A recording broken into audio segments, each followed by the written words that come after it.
सध्या ना यूट्यूबला बरेच काय काय व्हिडिओ आपल्याला बघायला मिळतात आणि त्यात ना काही व्हिडिओज मला असं वाटतं मी तर बघितले आहेत, पण तुम्ही पण खूप लोकांनी बघितले असतील.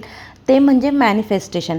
आता हा वर्ड आपल्याला मला असं वाटतं नव्याने माहिती झाला, पण ही जी मॅनिफेस्टेशनची प्रक्रिया आहे ना, ही आपण आधीपासून फॉलो करतो आहे किंवा बरेच जण करतात, पण यालाच मॅनिफेस्ट म्हणतात हे आपल्याला माहीत नव्हतं.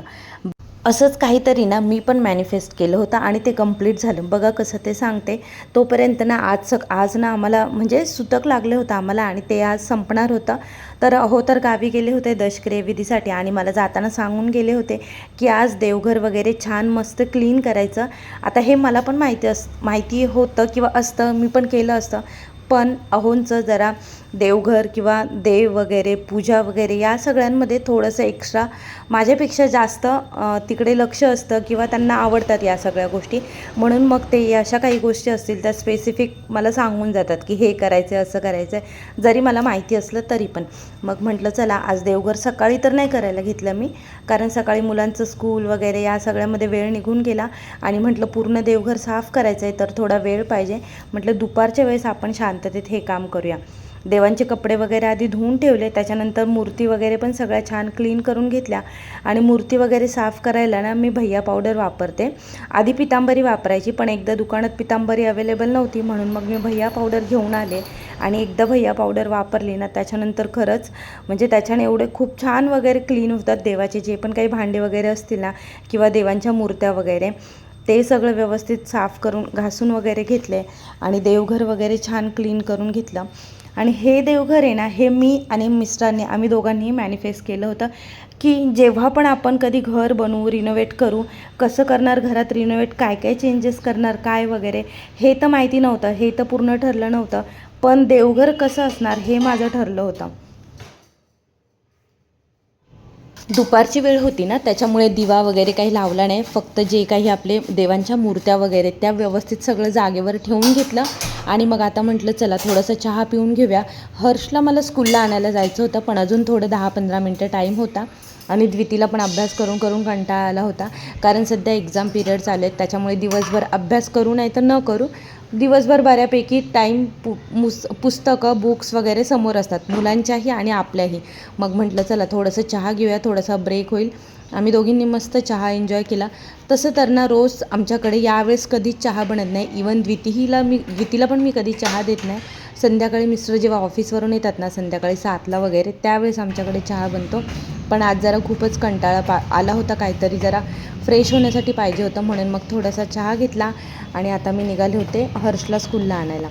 हर्षला स्कूलला आणायला जाताना ना मी 5-10 मिनटं आधीच निघाले होते, कारण मला फुलं वगैरे पण घ्यायची होती. मग म्हटलं चला थोडंसं आधी जाते, हर्षला घेऊन वगैरे आले आणि त्याच्यानंतर ना संध्याकाळचे 6-6:30 झाले होते. म्हटलं आता देवपूजा वगैरे करून घेऊया, कारण मला मग जेवण वगैरे पण बनवायचं होतं. मिस्टरांबरोबर भाऊ पण होता, तो पण येणार होता जेवायला वगैरे. मग म्हटलं आज जरा थोडंसं वेगळं काहीतरी बनवूया किंवा स्पेशल काहीतरी बनवूया.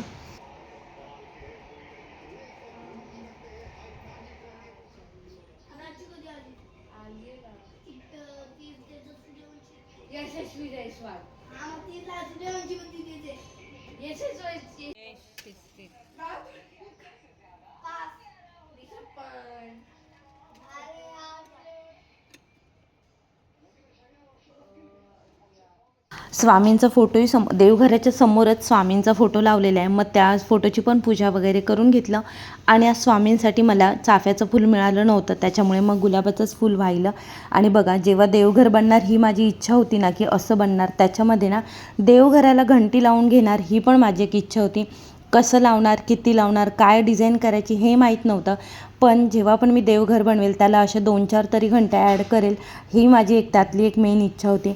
आणि तसं झालं. ऑफकोर्स त्याच्यासाठी आम्हाला थोडेसे वेगळे एक्स्ट्रा पे करावे लागले, पण ठीक आहे. आत्ता ना त्याचं काहीच वाईट किंवा असं वाटत नाही की आपण विनाकारण पे केलेत वगैरे. उलट जे काही एक्स्ट्रा पे केले ना ते खूप छान वाटतं, कारण देवघराला ना घंटी वगैरे लावले ना खूप छान लूक येतो. तुम्ही जर कधी देवघर वगैरे बनवणार असेल ना तर नक्कीच असे घंटी वगैरे ॲड करून घ्या, खूप छान वाटतात. त्याच्यामुळे देवघराचा जो काही लूक असतो ना तो असे घंटी वगैरे लावून घेतल्यानं कंप्लीट होतो. फ्रंट साईडला लावलेत तरी चालेल, जर साईडने जागा नसेल तर पण लावून घ्या. चला तर त्याच्यानंतर ना आता म्हटलं जेवणाची तयारी करूया. साईड बाय साईड मुलांचा अभ्यास पण सुरू होता आणि मी एका साईडला पीठ मळून ठेवलं होतं, कारण मुलं माझी भाकरी खात नाही, कधीतरी खातात. पण आज म्हटलं ठीक आहे, वेगवेगळं काही जेवण बनवणार होते तर म्हटलं मुलांसाठी चपाती बनवून घेऊया. चपाती बनवली ना तर विदाऊट काही कुरकुर न करता वगैरे मस्त जेवण जेवतात. आणि भाकरी असेल ना तर थोडंसं जेवणासाठी त्यांना मस्का वगैरे मारायला लागतो. मग एका साईडला कुकर लावून घेतला, एका साईडला पीठ भिजवून घेतलं. आणि त्याच्यानंतर ना आज नेहमी जेव्हा व्हेज जेवण करायचं असेल ना तेव्हा मोस्टली असं होतं की पनीरच बनवलं जातं. पण आता पनीर खाऊन खाऊन पण सगळ्यांना कंटाळा आला होता. मग आज म्हटलं चला मटकीची उसळ बनवूया. माझ्याकडे बऱ्यापैकी मटकी होती घरामध्ये मोड आणलेली. मग मटकीची उसळ बनवून घेतली. आणि पनीर तर बनवणारच होते, पण म्हटलं आज पनीरची भाजी ग्रेव्ही भाजी न बनवता आपण पनीरची भुर्जी बनवून घेऊया. ती पण खूप छान लागते. भाजीपेक्षा पनीर भुर्जी खायला मला पर्सनली स्वतःला खूप आवडते आणि मेन म्हणजे मुलं पण आवडीने खातात. मग आज पनीर भुर्जी बनवून घेतली. हे दोन्ही तर बनवून घेतलं, पण आता मला प्रश्न पडला होता की गोडमध्ये काय बनवायचं.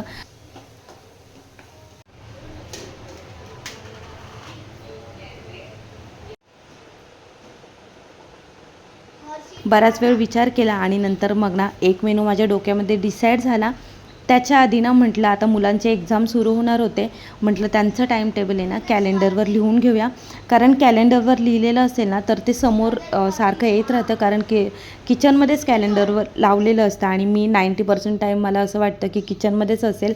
तर मग ना ते सगळं लिहून घेत होते, कारण त्याच्याने मला खूप हेल्प होते मुलांचा अभ्यास वगैरे घ्यायला.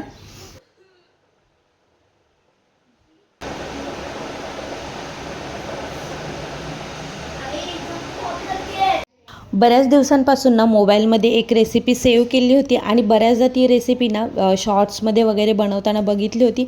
पण मी आत्तापर्यंत कधी ट्राय नव्हती केली, पण मी टेस्ट केली होती, म्हणजे मी खाल्ली होती. तर म्हटलं चला आज हेच बनवून घेऊया.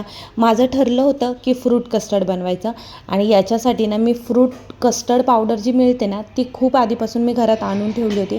कारण माझं बऱ्याच दिवसापासून ठरलं होतं की बनवायचं आणि म्हटलं दूध तर घरात असतंच, फ्रूट्स पण असतात किंवा पटकन आणता येतील जेव्हा बनवायचं असेल.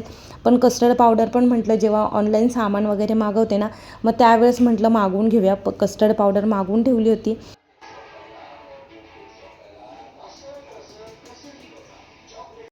बनवताना खूप भीती वाटत होती, कारण म्हटलं 1 लिटर दूध मी तापवत ठेवले, एवढे फ्रूट्स वगैरे पण ऑनलाईन मागवले. म्हटलं आता कसं बनणार आहे कसं नाही, हे वेस्ट नाही गेलं पाहिजे. मग म्हटलं चला आता ट्राय करूया. एका वाटीमध्ये ना थोडीशी कस्टर्ड पावडर घेतली आणि त्याच्यामध्ये ना असं दूध मिक्स करून ना त्याची छान एक पेस्ट तयार करून घेतली. 1 लिटर दूध तापवत ठेवलं आणि त्याच्यामध्ये ना ही पळी आहे माझ्याकडे. ती ना दिसताना जरी असं वाटत असेल की खूप साखर आहे, पण तेवढी साखर ना एकदम बरोबर झाली होती एवढ्या फ्रूट कस्टर्डसाठी, 1 लिटर दुधासाठी. आता मला प्रमाण पण समजून गेलं, कारण फ्रूट कस्टर्ड दाखवायच्या आधीच तुम्हाला सांगते की टेस्टला खूप छान झालं होतं. मग ते दूध वगैरे तापवत ठेवलं. तोपर्यंत म्हटलं दूध गरम होते, तापतंय तोपर्यंत फ्रूट्स वगैरे आपण सोलून, डाळिंब सोलायचे ते, म्हटलं डाळिंब वगैरे सोलून घेऊया.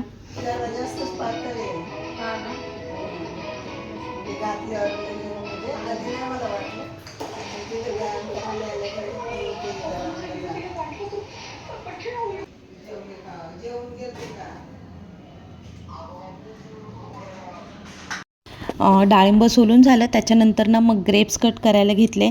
तसं तर थोडासा वेळ लागतो, हे फ्रूट्स आहेत ना छोटे छोटे बारीक पीसेसमध्ये, पण माझ्या आवडीचं काम आहे. मी भाज्या वगैरे पण कट करताना ना असे छोटे छोटे पीसेसमध्ये कट करते प्रॉपर, कारण मला कटिंग म्हणजे भाज्यांचे ना छान असे कटिंग वगैरे करायला आवडते.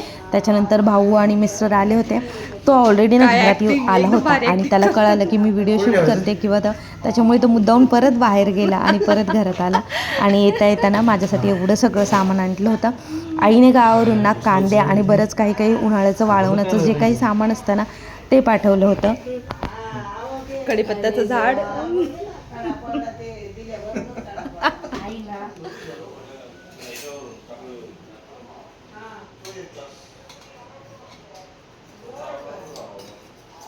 कसा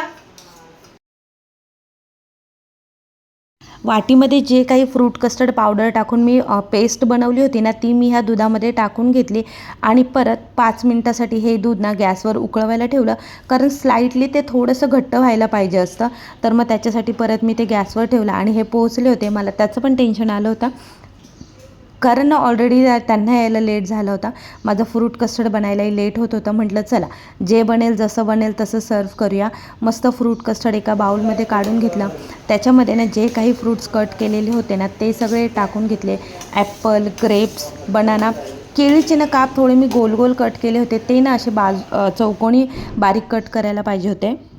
आणि मग नंतर ना या बाउलमध्ये ना हे फ्रूट कस्टर्ड असं मी चिल्ड होण्यासाठी फ्रीजमध्ये ठेवून दिलं. ते ना खूप जास्त थंड झालं ना तरच त्याची टेस्ट खूप छान लागते. आणि ट्रस्ट मी फ्रूट कस्टर्ड खूप छान झालं होतं. आणि सगळ्यात मस्त भारी लूक येतो त्याला ते ह्या डाळिंबाच्या दाण्यांनी. मस्त फ्रूट कस्टर्ड तयार करून घेतलं, ते फ्रीजमध्ये ठेवलं आणि त्याच्यानंतर ना सगळ्यांनी मिळून छान असं जेवण करून घेतलं. या बाउलमधून ना ते बाहेर यायला लागलं होतं, म्हणून मी थोडंसं फ्रूट कस्टर्ड एका छोट्या वाटीमध्ये ना काढून घेतलं आणि सगळ्यांनी मस्त असं आम्ही एकत्र जेवण करून घेतलं.